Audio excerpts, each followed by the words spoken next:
And she thought of the glowing picture those 100 dresses made, all lined up in the classroom. At last, Maddie sat up in bed and pressed her forehead tight in her hands and really thought. और उसने उन चमकदार 100 dresses जो कक्षा में एक line में टंगी हुई थी के बारे में भी सोचा। अंततः मैडी उठकर अपने बेड पर बैठ गई और उसने माथे को कसकर दोनों हाथों से दबाया और सच में सोचने लगी। This was the hardest thinking she had ever done. After a long time, she reached an important conclusion. She was never going to stand by and say nothing again. If she ever heard anybody picking on someone because they were funny looking or because they had strange names, she would speak up, even if it meant losing Peggy's friendship. यह अब तक उसके द्वारा किया गया सबसे गहरा सोच विचार था। एक लंबे सोच विचार के पश्चात वह महत्वपूर्ण निष्कर्ष पर पहुंची। अब वह किसी का भी ऐसी बातों में साथ नहीं देगी और कभी भी ऐसा कुछ नहीं कहेगी। यदि उसने कभी भी किसी का मजाक होते सुन लिया क्योंकि वे मजाकिया दिखते हैं या उनके नाम अजीब हैं तो वह उनके विरुद्ध अपनी आवाज उठाएगी। She had no way of making things right with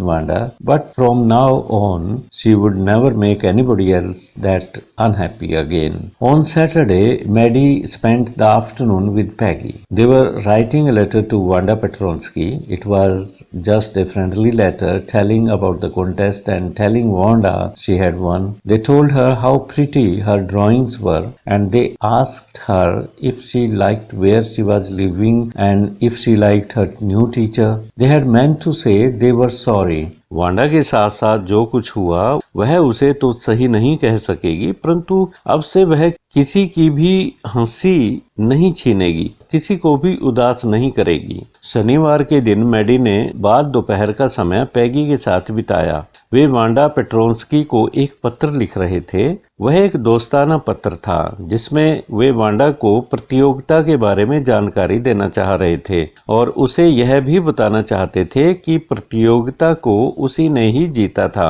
उन्होंने पत्र में लिखा कि उसकी सभी ड्राइंग्स बहुत सुंदर थी और उन्होंने मैडी से पूछा कि जहां अब वो रह रही थी कि क्या वह स्थान उसे पसंद था और क्या उसे उसकी नई अध्यापिका पसंद थी।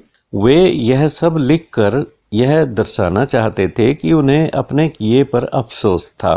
But it ended up with their just writing a friendly letter, the kind they would have written to any good friend, and they signed it with lots of X's for love. They mailed the letter to Boggins Heights, writing, "Please forward" on the envelope. Days passed by and there was no answer, but the letter didn't come, so maybe Wanda had received it. Perhaps she was so hurt and angry she was not going to answer. You could not blame her. Weeks went by and still Wanda didn't answer. परंतु वह एकमात्र दोस्ताना पत्र के रूप में ही समाप्त हुआ। एक ऐसा पत्र जो वे किसी भी एक अच्छे मित्र को लिखते और पत्र के अंत में उन्होंने कई प्यार भरे एंस के साथ दस्तखत किए।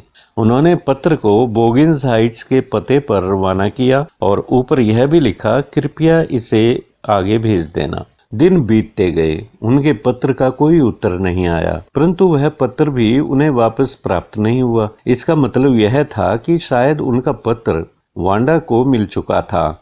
यह भी हो सकता है कि वांडा को ठेस लगी हो और वह इतने गुस्से में थी कि वह पत्र नहीं लिखना चाहती थी। आप उसका दोष नहीं निकाल सकते। कई सप्ताह बीत गए, परंतु अभी भी उनके द्वारा लिखित पत्र का वांडा ने कोई जवाब नहीं दिया। Peggy had begun to forget the whole business, and Maddie put herself to sleep at night, making speeches about Wanda, defending her from great crowds of girls who were trying to tease her with, "How many dresses have you got?" And before Wanda could press her lips together in a tight line the way she did before answering, Maddie would cry out, "Stop, stop!" Then everybody would feel ashamed the way she used to feel. Peggy यह सारा मामला भूल चुकी थी और Maddie रात को सोते समय वांडा के बारे में बोलती रहती थी। लड़कियों की भीड़ में वह उसका बचाव कर रही होती, जो उसको यह पूछकर कि कितनी ड्रेसेस हैं तुम्हारे पास तंग करने का प्रयत्न कर रही होती। और इससे पहले कि वांडा शर्मिंदगी महसूस करते हुए अपने होठों को अजीब ढंग से भींच लेती, जैसे कि वह उत्तर देने से पहले किया करती थी, तो मैडी चिल्लाकर कहती, बंद करो। उसके पश्चात सभी लड़कियां शर्मिंदा महसूस करने लग जाती, जैसे वह किया करती थी। Now it was Christmas time and there was snow on the ground, Christmas bells and small trees and a small tree decorated the classroom. On the last day of school before the holidays, the teacher showed the class a letter she had received from that morning. You remember Wanda Petronsky, the gifted little artist who won the drawing contest? Well, she has written me, and I am glad to know where she lives because now I can send her medal. अब Christmas त्योहार का समय था।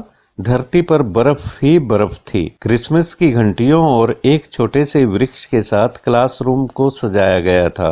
छुट्टियों से पहले के अंतिम दिवस पर अध्यापिका ने क्लास को एक पत्र दिखाया जो उन्हें उसी दिन की सुबह को प्राप्त हुआ था।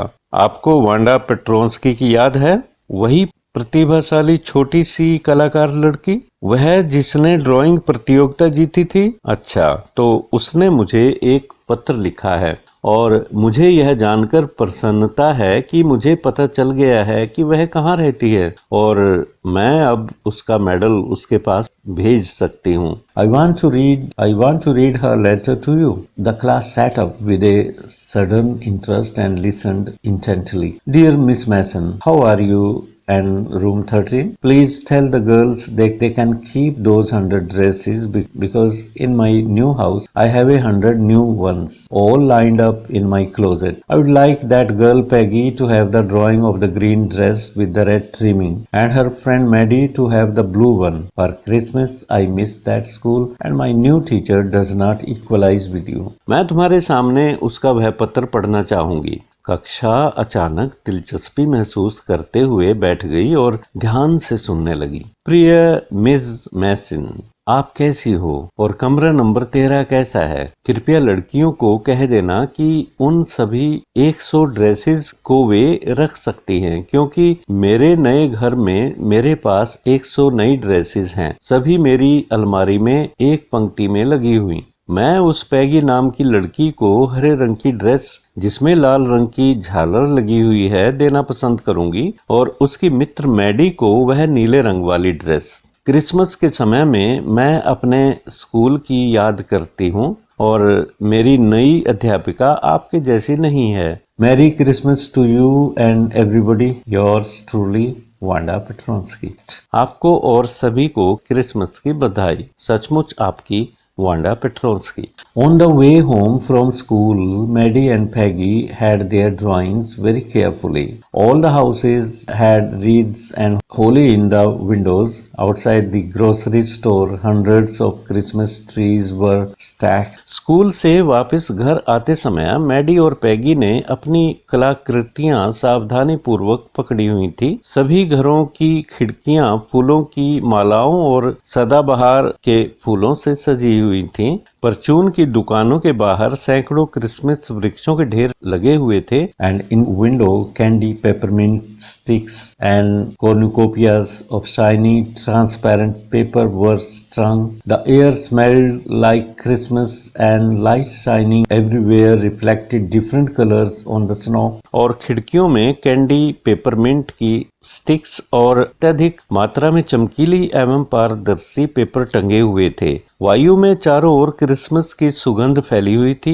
और भिन्न भिन्न रंग बर्फ में परावर्तित हो रहे थे। Boy, said Peggy, this shows she really likes us. It shows she got our letter and this is her way of saying that everything is all right and that's that. I hope so, said Maddie sadly. She felt sad because she knew she would never see the little tight-lipped Polish girl again and couldn't ever really make things right between them. पैगी ने Maddie को कहा, लड़के, इससे यह पता चलता है कि वह वास्तव में हमें पसंद करती थी। इससे यह भी पता चलता है कि उसे हमारा पत्र मिल गया था और यह उसका कहने का तरीका है कि सब कुछ ठीक है, बस यही बात है। मैडी ने उदासी प्रकट करते हुए कहा, मुझे भी यही उम्मीद है। मैडी इसलिए उदास थी कि वह अब उस चुप रहने वाली पोलैंड की लड़की को दोबारा मिल नहीं पाएगी और वास्तव में जो कुछ भी उनके बीच घटित हुआ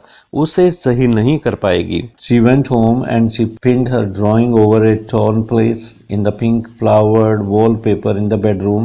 The shabby room came alive from the brilliancy of the colors.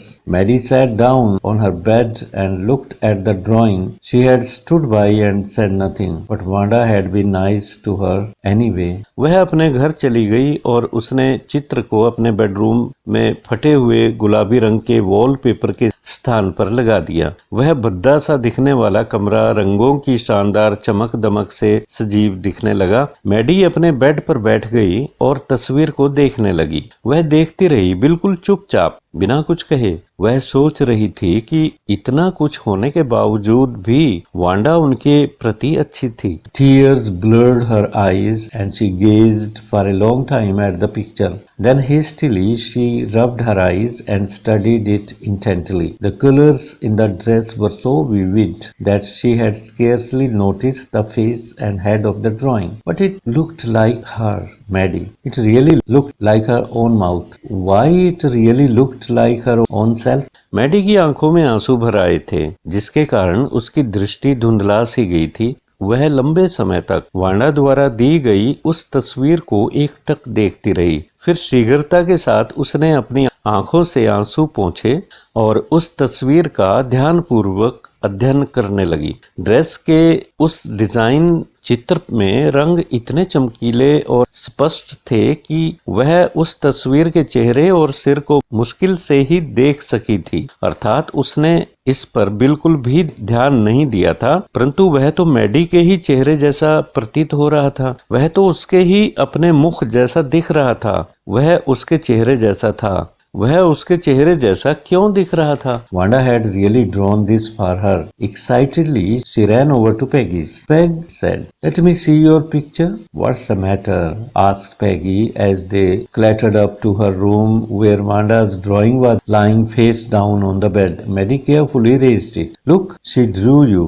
"That's you," she exclaimed. And the head and face of this picture did look like Peggy. Wanda ने वास्तव में उसे उसके लिए ही बनाया था। उत्साहित मन से वह दौड़ी दौड़ी पैगी के घर गई। वह बोली, पैग, मुझे तुम्हारी तस्वीर देखने दो। पैग ने पूछा, क्या बात है?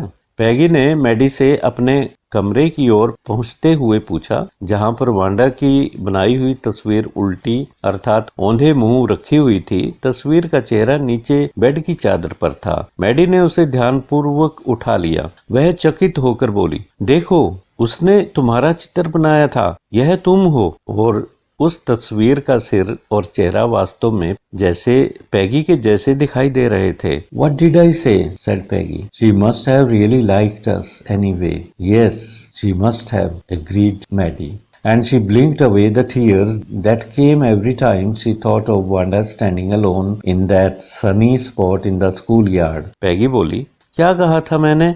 वह अवश्य ही हमें पसंद करती थी। हाँ, अवश्य ही। मैडी ने अपनी सहमति जताई और जैसे जैसे वह वांडा के बारे में सोचती जाती, उसे स्कूल के आंगन में धूप वाले उस स्थान पर अकेली खड़े हुए देखती। Looking stolidly over at the group of laughing girls after she had walked off, after she had said, "Sure, 100 dresses, 100 of them, all lined up." उसे उन हंसती हुई लड़कियों के झुंड को मूर्खतापूर्ण ढंग से देखती हुई उसकी कल्पना करती और उसे यह कहकर सच में 100 ड्रेस सभी एक पंक्ति में जाते हुए सोचती तो बार बार उसकी आंखों में आंसू छलक आते। तो प्यारे विद्यार्थियों, this is the end of the lesson 6 100 dresses written by Eleanor Estes. तो इसके बाद किसी नए लेसन के साथ फिर हाजिर होऊंगा। तब तक के लिए नमस्कार, अलविदा, सत श्री अकाल।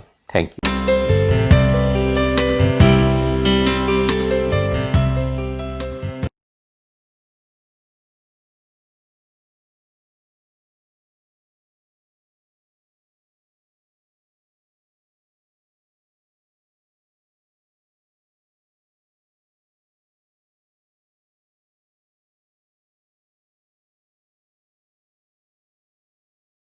वरना वह प्रतियोगिता नहीं जीत सकती थी। मैडी ने पैगी द्वारा कही बात को अपने दिमाग में सावधानी पूर्वक घुमा कर देखा और पाया कि यदि ऐसी बात थी तो वह इतना बुरा महसूस न करती। परंतु उस रात मैडी सो न सकी। वह वांडा के बारे में, उसकी फीके नीले रंग की ड्रेस और जिस छोटे से घर में वह रहती थी के बारे में सोचती रही।